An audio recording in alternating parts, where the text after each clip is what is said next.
You'll do a lot of community building events, being hopefully in an editorial presence, sometimes in a sponsor presence, in most of the events that your ideal buyer personas are attending on a regular basis. In addition to that, it's usually wildly successful for you to host your own events in your own facility. So that's where, if you have a classroom or a conference room or a foyer or something like that, where you can invite a dozen, 2 dozen, whatever it is, of your ideal future clients into your facility once a month, maybe twice a month, maybe it's once a month for a certain kind of segment. And then the third week of the month, your secondary buyer persona. So 12 times a year, you're getting to each of your 2 most important segments. And you're just inviting them in to teach them some cool stuff to help them do their job better. In other words, once you understand who the primary and secondary most important stakeholders are in your target audience, your primary and secondary buyer persona, maybe one is the CTO of a mid-market financial services company, and the other one is the owner of a IT services firm that happens to also be a managed service provider, like a channel partner play.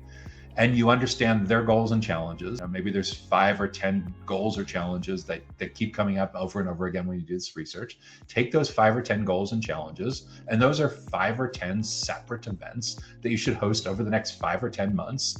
And don't try to be lazy and commingle both audiences together. If you really want to pop with relevancy, keep the CTOs of the financial services company separate from the channel partners, because they care about different issues. So you invite 50, 100, 200 people, whatever it is in your local area, knowing that maybe a quarter of them say yes, and it's a free event. So half of those quarter will actually show up. So you get your 10 or 20 people attending. They join you for a breakfast seminar or lunch and learn, whatever it is. You have them block out 75 or 90 minutes. They arrive, check in, a little bit of chatting, networking time, having some lunch or breakfast.